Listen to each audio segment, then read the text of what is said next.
Okay, so in this lesson, we're going to learn how to solve equations involving rational exponents by factoring out the greatest common factor. Now, let's kind of review a few things here. So the first thing I want to review is the product rule for exponents. And so the product rule for exponents, if you remember, says this, that if you have a to the m power times a to the n power, so basically if you're multiplying like bases, see these are your bases, the a's are your bases. So when you multiply like bases, you just add those exponents. So this becomes a to the m plus n.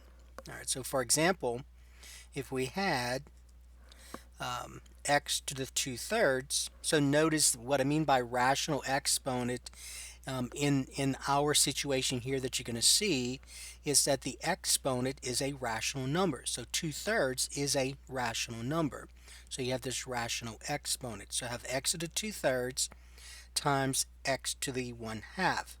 And so using the product rule, so I'm multiplying like bases, so I add those exponents. So this becomes x to the 2/3 plus 1/2. Now you have to go ahead and simplify this, so using your calculator or adding these by hand, notice that the least common denominator is 6. So I'm going to write two fractions that are equivalent to 2/3 and 1/2.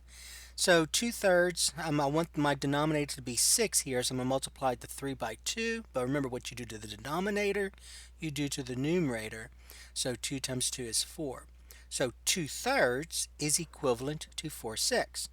And then we do the same thing at 1/2. So this denominator is a 2. I would like for that denominator to be a 6. So to get that, I'm going to have to multiply by 3. But what I do to the denominator, I have to do to the numerator. So 1 times 3 is 3. And notice that when I reduce 3/6, I get 1/2. So 1/2 is equivalent to 3/6. And so now, since the denominators are the same, I can add those two fractions and write it as one rational fraction. So I get 4/6 plus 3/6 is equal to 7/6. And so this becomes x to the 7/6. And so that's the idea you're going to use in this objective here. So before we actually do a problem like that, let's kind of review this as well. So last time you learned how to solve this equation. So we have 3x to the 7th power minus 24x to the 5th power equals 0. So we have this polynomial equation, but I want you to notice that the exponents here are integers, in this case positive integers, right?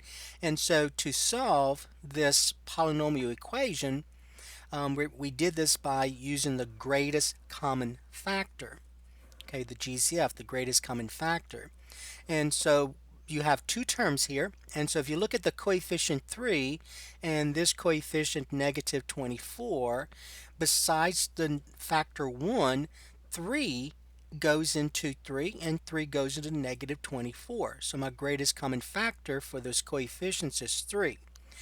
The other thing you have to look at when finding the greatest common factor is notice that I have variables on in both terms, and you remember you need 0 on the other side, and which you already have. So you want variables, you have variables here. So that means I can factor out an x to a power. Now the power you use, remember, the power you use is the smallest of these exponents. So I'm going to factor out an x to the 5th because that's smaller than the exponent 7. So I'm going to factor out x to the 5th. So there's my GCF. So my GCF is 3x to the 5th. And what you then did, recall, is then you wrote this as the greatest common factor times that binomial. See, this is a binomial here, two terms. The greatest common factor times what polynomial will give you this back. That's basically what you did. And so what we did was, and you did this using the distributive property. So you said 3x to the 5th times what is 3x to the 7th. And in that case, you said x squared. And you can always check. X to the 5th times x squared, multiply like bases, you add exponents. 5 plus 2 is 7. But what I want you to notice though is that when we deal with these rational exponents, which will be fractions by the way, and not necessarily um, integers, but what I want you to notice, to get this right here, to get that exponent that you need right here, all you do is take this exponent 7 and subtract 5 from it. So notice 7 subtract 5 is 2, and this 2 is this 2 you see here. Okay? And then you're going to say subtract, and then 3 times 8 is 24. And then I took out the x to the fifth, so there's no variables left, so that's what you put here. All right. Now, just to remind you, so some of you may say, well, if for this one I subtracted 5, 7 minus 5 is 2, so 2 goes here, couldn't you do the same thing here? 5 subtract 5. Yeah, you could have 5 subtract 5 is 0, right? But remember, x to the 0 power, so whenever you have a 0 exponent, as long as the base is not 0, any number except 0 raised to the 0 power is equal to 1. So this would just be 8 times 1, which is 1. But really, all students do when factoring out this x to the fifth, which is part of the GCF, is they say 3x to the fifth times what is, in this case, negative 24x to the fifth, and all they needed was negative 8. And then that equals 0. And then what you did next was you set each of those factors equal to 0 using the zero factor property. So you said 3x to the fifth equals 0, and then x squared minus 8 equals 0. And then you just solve for each of those equations. Now this one here, if you remember, since that's a monomial, notice I'm using the word monomial here. Since that's a monomial, just one term, let's say, since that's just one term, you could guess at the answer. See, 3 times what number raised to the fifth power is 0? Well, that number has to be what? That number has to be 0, so x equals 0. So there's one of your solutions. Now for that one, you had a little bit of work to do. So the best way to solve this one is to recognize there's no x to the first power. There's an x squared and there's a constant, but there's no x to the first power. So the way you want to do that is to use the square root property. So what we did was we brought 8 to the other side, so I get x squared equal 8. Remember that? And then I'm going to go ahead and rewrite this over. And so remember, you want to solve for x. Right now you're squaring, and the opposite of squaring is to take the square root of both sides. But we also recognize, we also talked about this, that whenever you take the, in this case, the square root, so whenever you take the square root of both sides, you do end up with a plus or minus. And we saw why that was the case. And so then the square root and the square undo each other, and you get x equal plus or minus the square root of 8.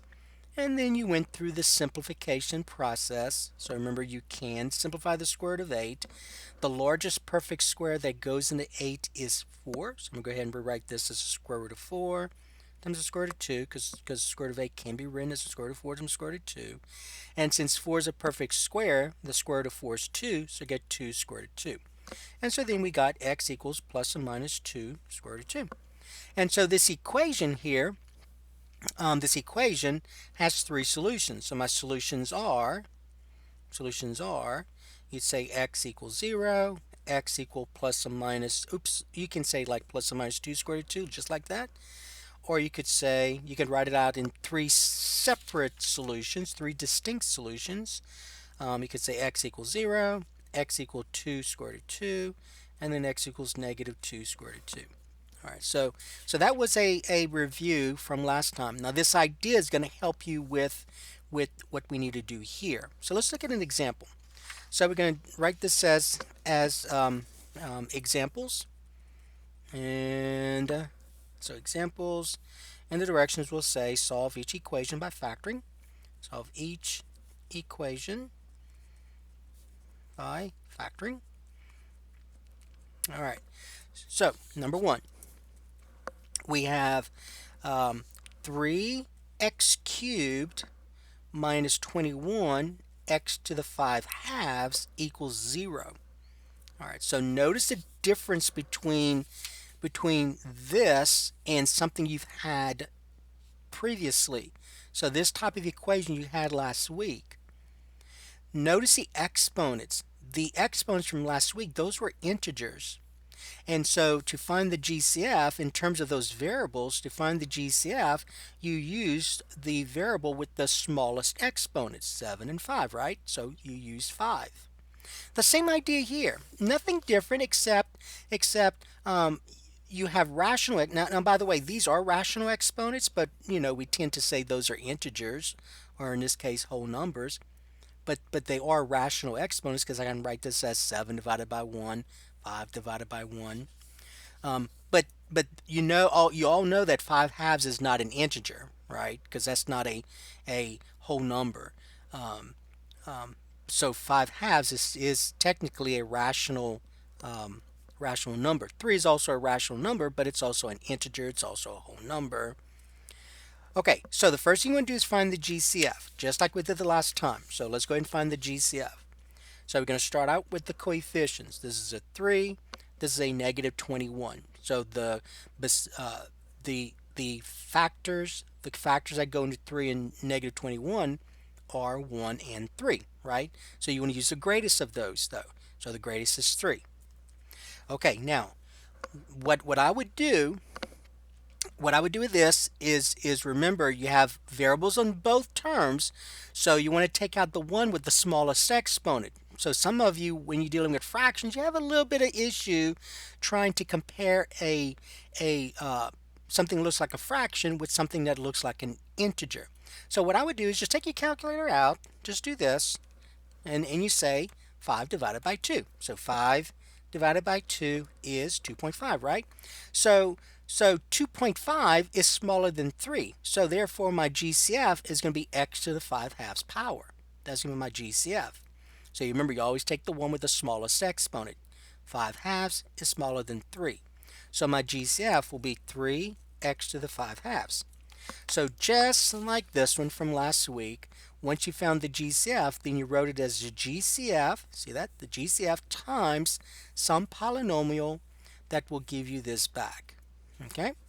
All right, so my GCF is going to be, in this case, will be 3 times x to the 5 halves times, and then some polynomial that will give me this back, right?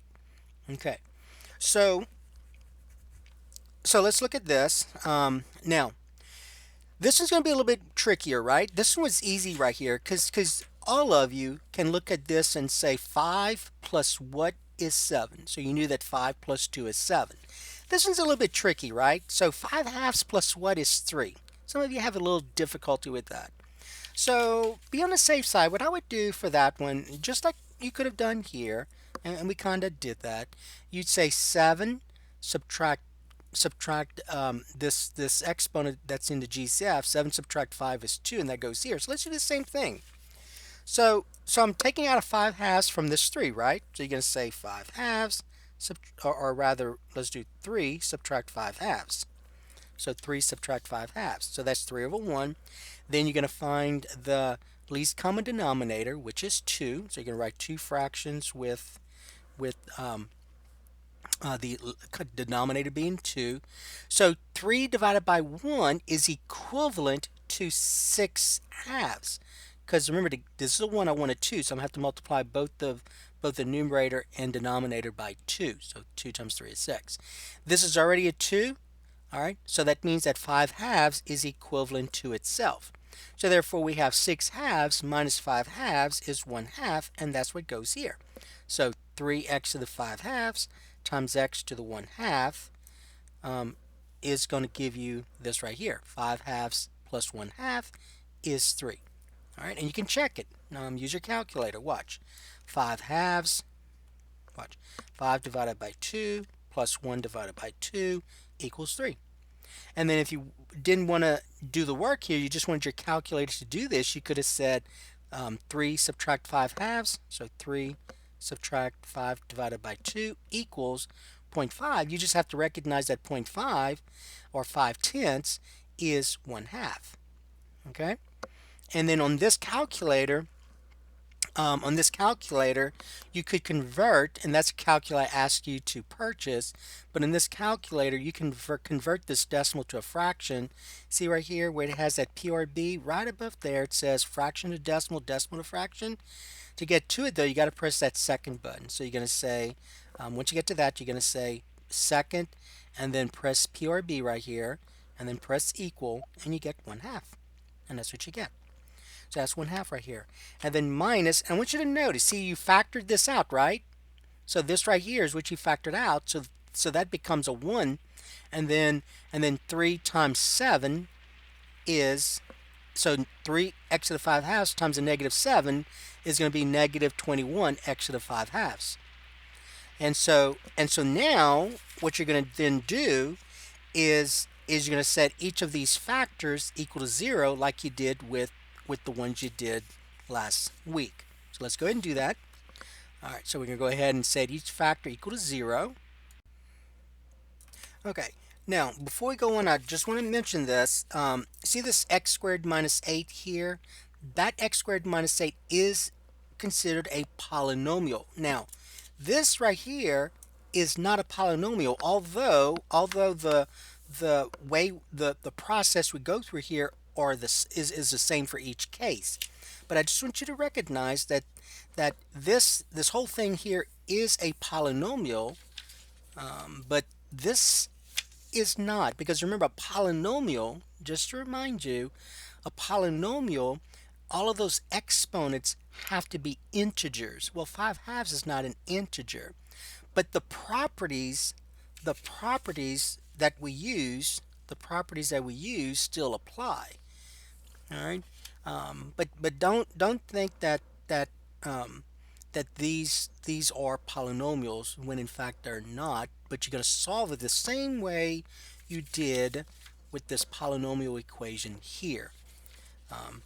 So this is not a polynomial equation, but the process is the same, because a polynomial, all those exponents have to be integers, and 5 halves. And when I say integers, by the way, they're non-negative integers, I should say. So non-negative integers. So these should be positive integers or 0. And 5 halves is not a positive integer or 0. It's a rational number. All right, so that's just something I just wanted to remind you. But the process is the same. So you're going to take each of those factors, and you're going to set them. Oh, I forgot 0 here. Don't forget 0. You're going to set each of those factors equal to 0. So I'm going to say 3x to the 5 halves equals 0. X to the 1/2 minus 7 equals 0. All right, now just remember what we did last week. So then here you could determine, since that's just one term right here, you can determine by inspection what the solution is. Obviously it's 0, right?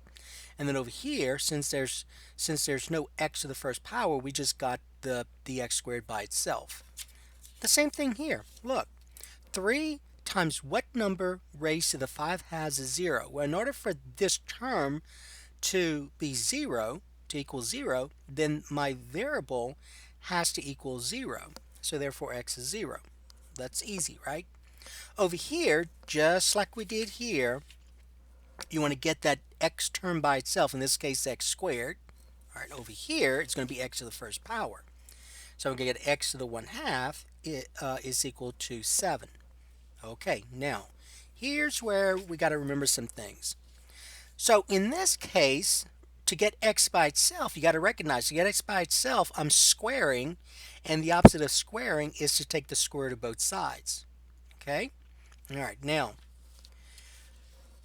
this is a little bit trickier because this is not an integer. This is not a whole number. This is a rational number. So the way we got to think about this is this way. So I want to get x by itself. Right now I'm raising it to the 1/2 power. I want this right here to be a 1, right? Okay, now here's what I want you to recognize. I'm going to go ahead and write this over. Okay, now I want you to recognize this. To get this exponent right here, to get x to have an exponent of 1, what we have to do is this. We have to raise both sides, because remember, this is an equation, so what you do to one side, you do to the other. So we have to raise both sides to an exponent that is the reciprocal of this exponent. So the reciprocal of 1/2 is 2. So I'm going to square this side and we're going to square this side. All right, now I want you to remember something. Remember one of the rules, and this is going to be a review, one of the rules you learned was a power to a power rule. Power to a power. And so the power to a power basically says this. If you have, and I'm going to write it as this, a to the b divided by c, and you raise that to, let's say, the d power. Then basically you're going to multiply those exponents. And I'm using b divided by c because this is a fraction. But basically you just multiply exponents, right? So it'll be a to the bc times d. That's basically what you did. So to make it a little bit simpler, if I had x squared raised to the third power, now that one all of you should recognize. So x squared raised to the third power, when you have a power to a power, you multiply those exponents. So 2 times 3 is 6. So x to the 2 times 3, which is x to the 6th power, right? And so same thing here. So I want you to recognize this. So remember, it's always the reciprocal of this. So 1/2 times 2. What's 1/2 times 2? Well, 1/2 times 2 is 1. So it becomes x to the first power, and then 7 squared. Remember, 7 squared means 7 times 7, not 7 times 2. 7 times 7, which is 49, so therefore x equals 49. So these are your two solutions. So my solutions are x equals 0, comma 49. All right, or you depending on the way you're asked to write it, you may have to say x equals 0, comma x equals 49. Okay. All right. So that's the idea. That's the idea you're going to use. So let's look at another one. So this is number 2. So number 2, we have this problem. All right. We have this number 2. So we have 8x to the 16. That's 16 thirds. So 8x is 16 thirds minus 64 x to the 5th equal 0. All right, so 8x to the 16, that's a 16 thirds, minus 64x to the 5th. So we got to find the GCF. Now remember, this is not a polynomial, but we're going to do this as just like we would a polynomial equation. So the reason it's not a polynomial is because this exponent here is not a non-negative integer. So it's a rational number. It's not a whole number in this case. All right, so to find the GCF, you're going to look at the coefficients first, a to negative 64. So I hope you recognize that the largest common factor of a to negative 64 is 8, because a goes in 8 and a goes in negative 64. Now we have variables in both terms. So remember, always take out the one with the smallest exponent. So you got to figure out, well, is 16 thirds or 5 smaller? Which one's smaller? So let's look at 16 thirds, because you know what 5 is. 5 is 5, right? So 16 thirds as a decimal, 16 thirds, so 16 divided by 3 equals 5 and a third. All right, 5 and a third. Remember, that's 5 and a third, right? Okay, so 5 and a third, so that means x to the 5th is small. The exponent of 5 is smaller. So my GCF will be 8x to the 5th. Once you find the GCF, then you're going to rewrite this as the GCF, 8x to the 5th, times some expression equals 0. And so we got to figure out what that expression is. So using the distributive property, you're going to say 8x to the 5th times what is 8 times x to the 16 thirds. So to get this, see, you have a fraction here. So to get that, I'm going to put the x here. So you got to figure out what that exponent is. So you're going to say 16 thirds minus 5. Now, you do this on your calculator if you want to, right? So you're going to say 16 thirds, oops, let me do this over. 16 thirds minus 5 equals 0.333. Now, all of you recognize what fraction this is. What is 0.3333 repeating? Well, that is just 1/3. And if you did not, but hopefully you did, but if you did not, then let's convert that to a fraction. You're going to say second PRB, just like we did the last time, and then press equal, and you get, notice, 1/3. So 1/3 goes here. And if you didn't have a calculator and had to do this by hand, just what you're going to do. So the least common denominator of 3 and 1 is 3, and so now you're gonna write equivalent fractions. Well, 16 thirds is equivalent to itself, and then 5 is equivalent to in this case 15 thirds, right? 5 is equivalent to 15 thirds, and to get to 15 we said this: 1 times 3, 5 times 3. So 1 times 3 is 3, 5 times 3 is 15. And so 16 thirds minus 15 thirds is 1 third, and that's what we had here. And so subtract, and then 8 times what is 64? And notice I already took out the x to the fifth, didn't I? So there's not going to be any variables here. The only thing you need to hear is the 8.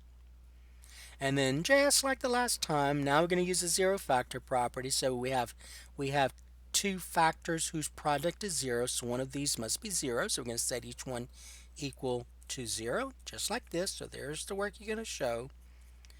And this one's easy because that's just one term in it. That's just one term. So 8 times what number to the fifth power 0? Well, that number has to be 0, doesn't it? So there's one of my solutions.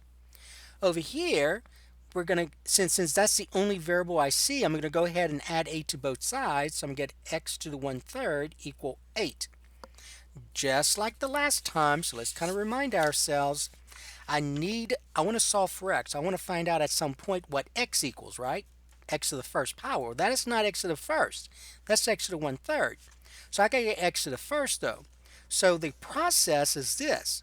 You're going to raise both sides, because what you do to one side, you do to the other. You're going to raise both sides to a power, and that power is the reciprocal of this exponent you see. So the reciprocal 1/2 is 2, so we raise both sides to the second power. In this case, what's the reciprocal of 1/3?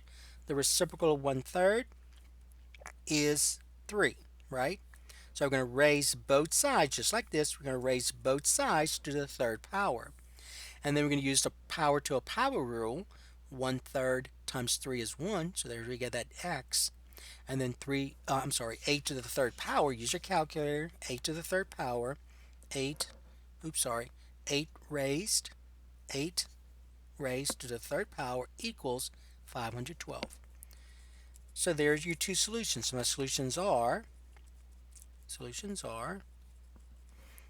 x equals 0, x equal 512. Alright, so that was number 2. Not that difficult, fairly easy to do. Alright, so let's look at number 3. So number 3, I have 5x to the 11 6 minus 20x to the 4/3 equals 0. So again, this is not a polynomial equation. So remember, a polynomial equation, your exponents are non-negative integers. So those are not integers. Those are just rational numbers. That's not an integer. Okay. So just like the last time, notice I have variables in both terms. And the GCF of 5 and negative 20, hopefully you see that's going to be a 5, because 5 goes into 5, and then 5 goes into negative 20, doesn't it? Now, since I have variables on both terms, I'm going to go ahead and I'm going to need some factor of x in that GCF. You're going to use the one with the smallest exponents. You got to figure out, is 11 6 or 4/3 smaller? So let's figure it out. So 11 divided by 6, 11 divided by 6 is this, 1.83333, and then 4 divided by 3 is this. So obviously 4 divided by 3 is smaller.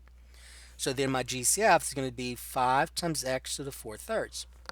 Once you find the GCF, you're going to rewrite this right here, this left-hand side, this expression, as the GCF times some expression that's going to equal this back, and that's going to equal 0. So don't forget, you got to say equals 0.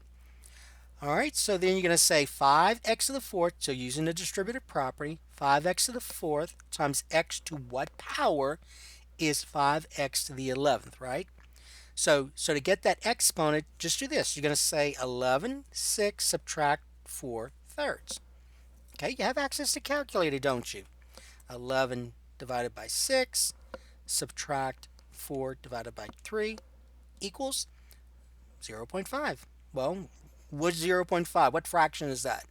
5 tenths. What fraction is 5 tenths? Reduced, it is 1 half. So that's 1 half. So x to the 1 half. Okay, so you can always check, by the way, right? 4 thirds, so x to the 4 thirds times x to the 1 half. When you multiply like bases, what do you do as exponents? You add them. So let's just check. I just want to show you something. So 4 thirds plus 1 half, isn't it? The LCD is 6. So you're going to add two fractions with the denominator 6. So 4 thirds is equivalent to what fraction with 6 as a denominator? Well, 3 times 2 is 6, 4 times 2 is 8, so that has to be 8 6. 1 half is equivalent to what fraction with a denominator of 6? Well, 2 times 3 is 6, 1 times 3 is 3. And then notice what's 8 6 plus 3 6? Well, 8 6 plus 3 6. 8 plus 3 is 11, so you get 11 6, which is what you wanted. So that's basically what you're doing. Just kind of using the distributive property and some other properties of exponents that you've learned. All right, and then now this term, so you're going to subtract, and then 5x to the 4 thirds times what is negative 20x to the 4 thirds? Well, that's going to be just negative 4.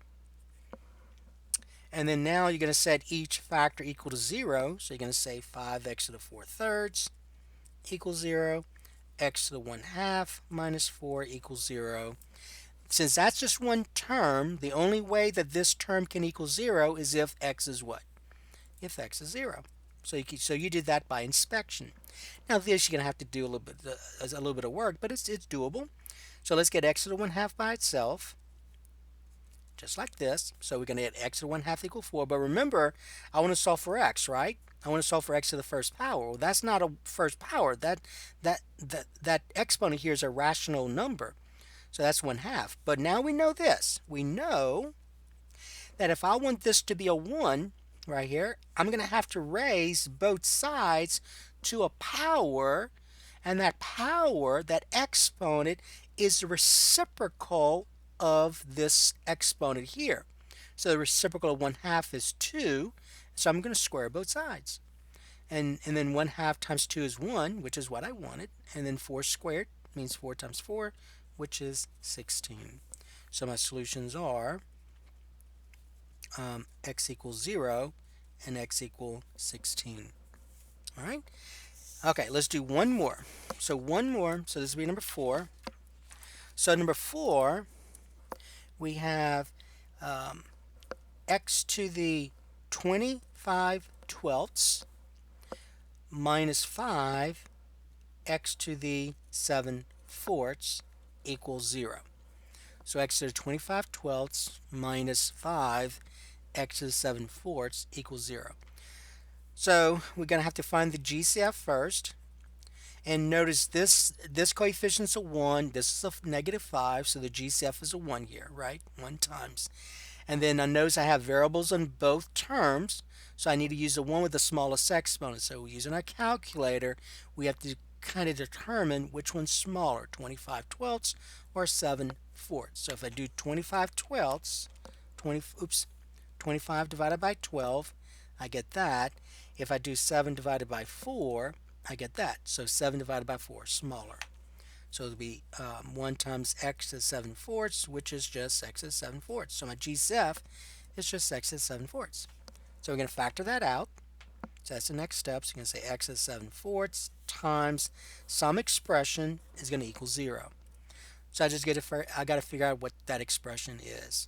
So x to the 7 fourths times x to what power is x to the 25 twelfths. So using that distributive property.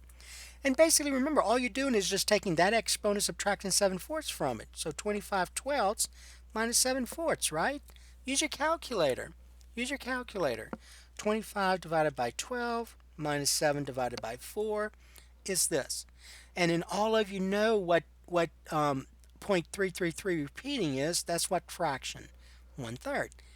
If you did not, use your calculator. You're going to say second PRB, so fraction decimal, decimal fraction, press equal, and you got 1/3. All right, so it'll be x to the 1/3. And you can always check when you multiply like bases add exponents. So if you say 7/4 plus 1/3, you better get 25/12 back, right? So the LCD is 12. I'm just checking. You don't have to do that. 7/4 is equivalent to what fraction divided by 12? So I'm going to need to multiply this by 3 to get a 12. And then 7 times 3 is 21. So 21/12 is equivalent to 7/4. Over here, I'm going to have to multiply 3 by 4 to get 12, and then 1 times 4 is 4. So 4/12 is equivalent to 1/3. And notice 21 plus 4 is 25. So 21/12 plus 4/12 is 25/12.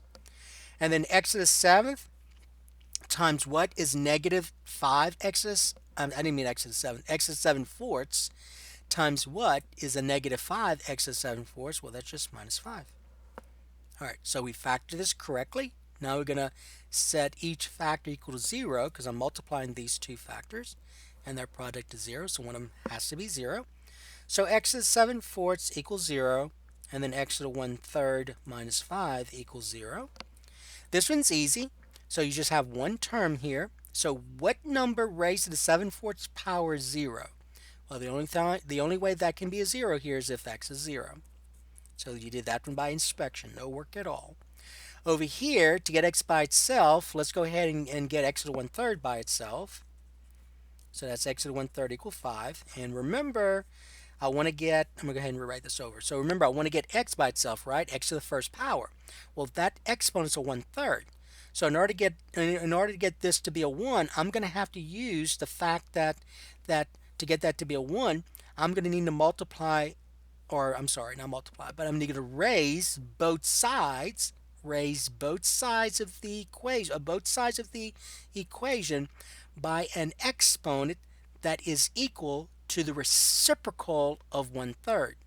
So the reciprocal of 1/3 is 3. So I need to cube both sides, or raise both sides to the third power. And so now remember, when you have a power raised to power, you multiply. So 1/3 times 3 is 1. So there we got the x by itself. And then 5 to the third power is 125. But if you didn't know that right away, just say 5 to the third equals 125, right? And that's it. So my solutions are, you're going to say x equals 0, comma, x equal 125. And that's it. So that is, and I think you should have enough there to be able to do these problems where you're solving equations involving rational exponents by factoring out the greatest common factor. All right, so so those four problems should give you some idea of how to do the problems that you're going to be assigned. All right, so that is the end of this lesson.